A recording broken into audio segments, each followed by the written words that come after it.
So let's go and have a look at Erica Stanford talking about what they're going to do with the survivors of, we call it state-sponsored torture. Is that the official phrase we're using? Let's have a look. State sanction. The government has confirmed financial redress for those tortured as children at the Lake Alice psychiatric facility. But not all survivors are happy. Survivors can opt to receive an expedited payment of $150,000 or pursue an individual process where each claim is independently assessed. It follows the inquiry into abuse and care, which found... Yeah, quietly. Trigger warnings. There's some reenactments here. Should have said that at the start, but just so you're aware, they are reenactments. And you know, just in case you need to turn down or turn away for 30 seconds. Many of the 362 children who went through Lake Alice in the 1970s were tortured. Minister Erica Stanford acknowledged the many survivors who have already died, whose families cannot claim redress on their behalf. Yeah, that's horseshit. That's what I'm saying. That's horseshit. Like if your It mother, doesn't your feel father, right. No, because like I said, if you've been impacted by this torture, we're using that word now officially because it's what they're saying, government included, as a child, then impacted your childhood because that was your father or mother, then you are a victim of this too. Might not have been directly electric shocks to your body, but there is no debate that as a child of a survivor, you are also a victim of this system. So that's horseshit. I don't care what you say. As we said earlier, there has to be a line somewhere where some people aren't going to be happy, but that line is too far on the we're not giving you some side, in my opinion. And it was a really tough decision. It wasn't an easy one to come to. There are some people who've passed away in the last 3 months. There are some people who passed away in the last 5 years. There are some people who passed away soon after they left Lake Alice. Yeah, those were the ones that killed themselves. I mean, you're talking about children passing away not long after they left Lake Alice. Yeah. Those will be those ones. Do you not think perhaps their family members, their parents, if they're still around, you know, because of this, suffered at the hands of what happened? I mean, you know, not being too crass here, but how about we just be honest about these things? Passed away soon after they left. Yeah, how did that happen? Should we talk about that? And so it was a cabinet decision to keep it in line with all the other redress payments. The government is still working through redress for those abused in other forms of state care. Lake Alice survivor Malcolm Richards says they should get more than $150,000 for the torture they endured. The average payment is $150,000 for normal state abuse. I don't want to minimise that by saying normal, but I mean, I don't know what else to use. Yeah, so state abuse, that's not clinically torture. It's $150,000. And they're saying, well, you know, it's like going, well, at a job accident, I lost my hand and got given $150,000 as a payout. At a job accident, I lost both my arms and they offered me a $150,000 payout. It's not the same. Multitudes of scale. But, you know, just without the torture.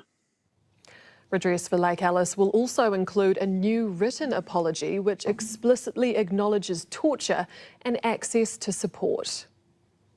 Lisa Napier. There you go. It wasn't a particularly long story, and I think it's interesting. So here's the other question to the debate. You know, sometimes I do still default to talkback host mode, and I think about what would this go like as a talkback show. Like, is this okay that they're saying quick, easy payout, 150K, or you can take a case and see what ends up happening over the next 7 years it takes to go through the courts? That was my thought. Devil's advocate time here. I don't necessarily agree with this, but I can see the argument. There will be people that are elderly, unwell, that sort of thing, and not wanting to drag out what has already been a very long, disturbing process. And maybe for those people, it's like, yeah, I don't want to fight anymore, 150. Cool. If I was one of those people and I had the ability, every single one of them deserves more. So just pause for a sec. Yeah. Because Lake Alice shut down in October 1999, so 25 years ago. If we're thinking about children, you're thinking about, let's use the medium for a children would be about a 12-year-old, you know, from 5 to 18, about 12. So it means the youngest people that were at Lake Alice that potentially suffer this are going to be 40. right? 35, 40. So there's going to be a lot of younger people there. But of course, it started in the 1950s, 75 years ago. So yeah, people in their 80s, as well as obviously people who have gone. And as you're saying, Chewie, you know, if you are someone in your 80s or 70s or 60s who suffered there and are still around, you might just go, well, how long have I got left? I'll take the easy 150 now, thanks. Yeah, I think it's, I think it's shitty that they are saying, yeah, here's a nominal amount, no questions asked. You've done the hard mahi. Mm-hmm. But then the implication is there's potentially more if you want to fight us some more. Isn't that what that sounds like? Yeah. And look, sorry, I'm interrupting you because I'm just reading it as we're doing. Of course, they weren't doing electroshock therapy in the 1990s. This was all from the 70s. So it's 50 years ago. So the youngest person is going to be 60, 55 to 60. That's going to be the youngest person from this state-sponsored torture because that was in the 1970s. So just, I mean, the one thing that I am really glad to see here is they're not sort of trying to hand wave away what happened. They are literally calling it torture. It wasn't like controversial therapeutic processes or discredited, you know, it was torture. At least that's being said loud and clear. On October 30th, 2024, Cabinet Minister Erica Stanford confirmed that the New Zealand government would address a parity issue in a $6.5 million compensation settlement that it had reached with 95 Lake Alice survivors in 2001. So I'm guessing that's the 150K for quote unquote, not my words, normal abuse. So yeah, I mean, like Chewie, how much would it be worth to you to be put through electroshock therapy for the next 5 or 6 years? You know, is there a number you can put on it? Like saying that to Erica Stanford. Number on that. It's terrifying. But that's the point. So 150 is nothing. If there's not a number on it, then 150 is might as well be $5 if there's not a number for it. And like what Erica was saying there is like, oh, you know, there had to be a line, and we drew it at the person that was directly affected. I think what you're saying there is 100% correct. Yes, there is a line, and I think that line was your life affected by what went on at Lake Alice? Yeah. And I think that should cover the children of the victims. Yeah. Because those were children had and raised by people that would have been incredibly damaged by this. I don't think anybody came out of that facility and then went on to have an easy, normal life. Yeah. The government, this government, every government always seems to get that payment schedule wrong, whatever it is. If it's unemployment benefit, what they do is what they should do, the attitude of government looking after people should be, let's set our financial investment, whether it's a benefit or a redress payout, higher than it needs to be. Yes, it will catch a few people who don't necessarily need it, maybe not the redress one, but thinking about people who are on a benefit, people who are unemployment, there'll be a few people there who milk the system, quote unquote, milk the system. But that's much better to have a few people, quote unquote, milking the system than setting it lower and having the bottom half struggle and struggle and struggle. I always think that the attitude of looking after your citizens should be, well, we'll make sure everyone's looked after, even if a few people milk it, rather than make it so they really want to get off because everyone struggles. That doesn't seem to be a way to look after people. So in this instance, in the redress incidents, it should be, I would rather see them set it higher, even if it's more than, say, one needed or whatever, I don't even know what that number would be, then lower and have people complaining. You know, I mean, I don't want to minimize, I'm about to minimize this and I don't want to, but, you know, that kind of idea that you sell something for less than it's worth so the person who buys it's always happy, like on Trade Me or whatever. This is the opposite. You set the dollar figure higher so everyone's happy, even if it means, it's like, okay, could you have, you're going to pay $500,000. If you could have got away with $400,000, it would have been okay. But $500,000 is just going to be better for everybody, except for their books. And I would rather see it higher than lower. I got such a good deal on the compensation to those torture victims. Yeah. And this needs to be like a message. It's like when someone, like an employer, is responsible for the death of someone. That's sort of the message has to be: don't fucking do this. It will cost you millions, hundreds of millions of dollars. Yeah. And this is the problem in in New Zealand, is that we've given away the right to sue. Now, do I want us to be America? No, of course not. That's the litigious nature of there is ridiculous.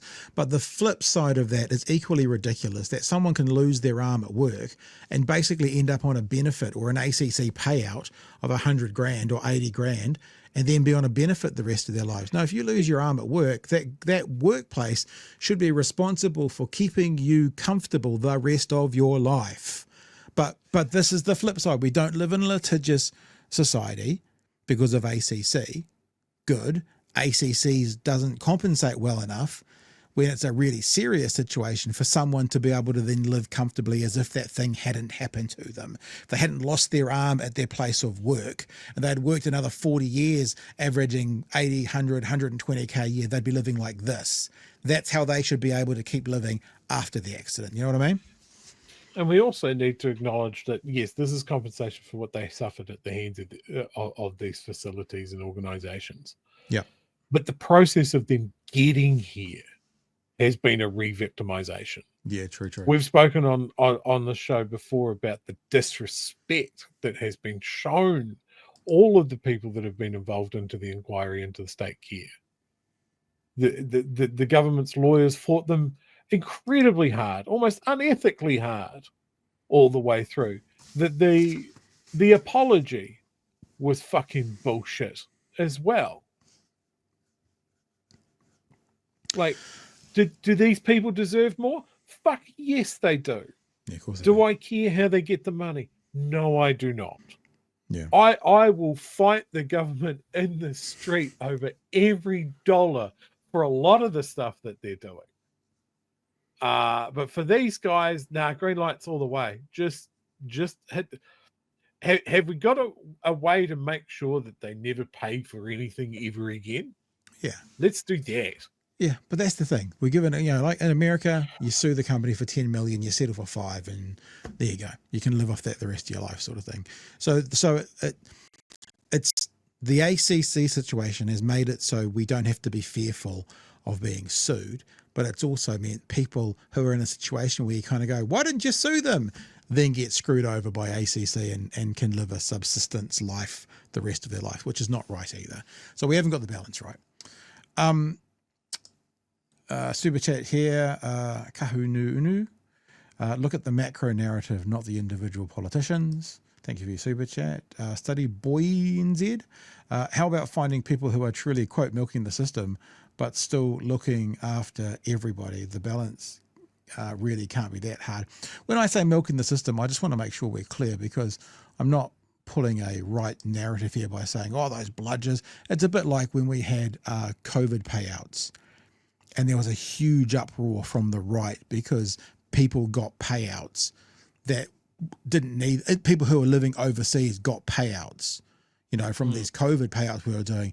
And very quickly we figured out that actually to do a bulk payment to everyone was far cheaper than to try and weed out the 1% of people that wouldn't be getting it. So some people got it who didn't need it or shouldn't have gotten it, but that was still cheaper than setting up a whole bureaucratic system to means test everyone to make sure that 1% of people didn't get it. So when I talk about including people who are milking the system, what I'm meaning is people who aren't entitled or don't need or shouldn't be getting it. I would rather include them to look after those at the bottom than build a system where we eliminate them and then still don't look after the ones at the bottom very well. Is that clearer when I say it like that, Chewie? Yeah. Yes. All right.